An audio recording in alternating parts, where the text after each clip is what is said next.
morning, YouTube land. Clearly wasn't planning to make a video. I don't think I've ever filmed one in my car before. But I'm on my way to Philadelphia, and I have been having, admittedly, like, not the best week. The main thing is that I've been having some pretty serious family problems. But also Rita Skeeter decided to write a New York Times article about me, and now people are blowing up this story about me, submitting an inquiry about copyright violation to YouTube. So I kind of want to talk about what happened and also connect it to a broader phenomenon that I've noticed and my relationship with Philip DeFranco. You know, I don't usually engage with this shit because I don't think that the YouTube drama black hole vortex is a positive thing. You know, I don't think attacking people and relying on misplaced outrage is a good way to build the community. I don't think that it's a positive force. I think it's really toxic. And I also think it's just really cheap content. You know, it's lowest common denominator stuff, and it doesn't really require you to engage with issues or to be creative or to invent something that's really cool. It's just kind of easy. All this YouTube drama stuff is a big reason why I don't really watch YouTube anymore. And it's kind of sad because YouTube used to be my favorite. I mean, there are a few good YouTubers out there that I still watch, but for the most part, I don't even really go online anymore because it just seems like such a toxic, negative place. So let me talk about the context of what happened. I had received a bunch of emails from people who told me about a channel where the user was sort of making their icons to look like it was me, and all these people were emailing me saying, I thought it was you, they're deliberately misleading people, they're using your images, they're using copyrighted stuff, is there something you can do about it? So I submitted an inquiry to YouTube, to my YouTube manager. They're there to answer your questions, and she sent me the form to submit an inquiry, and basically that form will look over the issue and they will decide whether or not it's fair use, whether or not it's a policy violation. So I submitted this inquiry.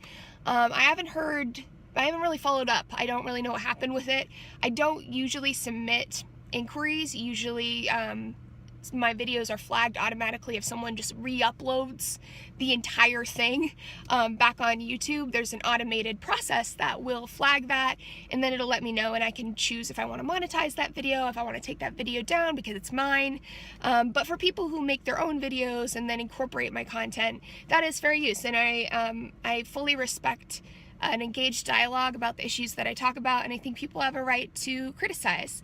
So I generally just don't touch this stuff in general, but I do take issue with these channels that are trying to fool people into thinking that it's me, that are deliberately misleading and using my image basically to make money on monetized videos where the videos aren't even about me, they have nothing to do with me.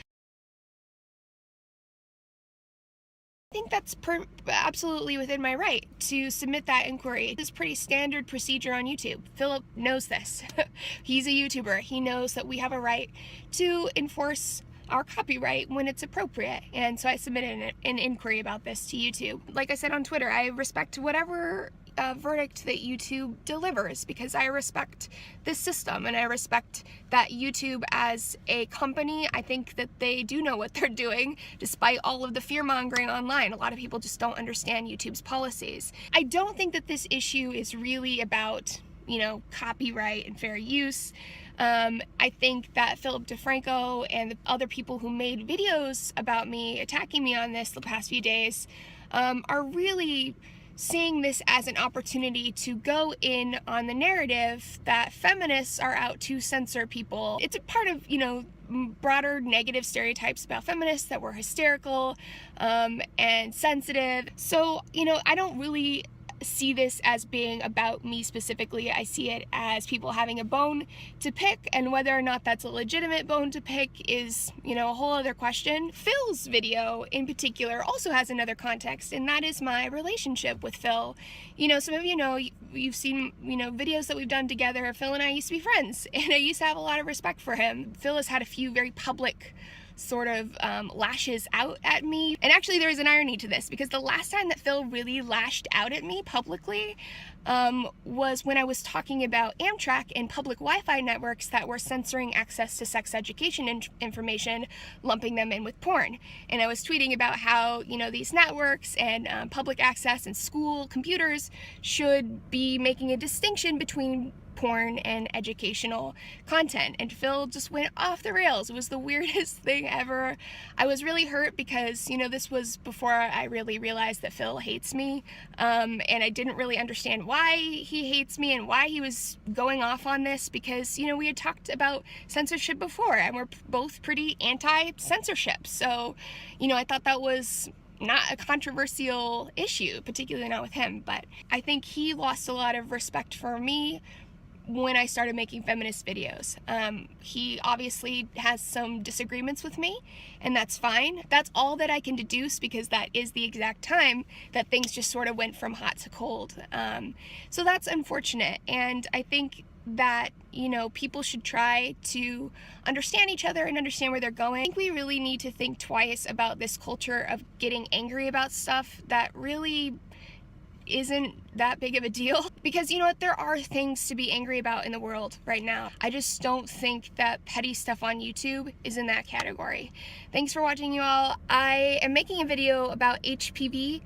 It's taken me forever, and I've been traveling for a month, so I haven't had a chance to film it, but hopefully I will have that up for you guys shortly, and I have some really fun collaborations that are coming up too.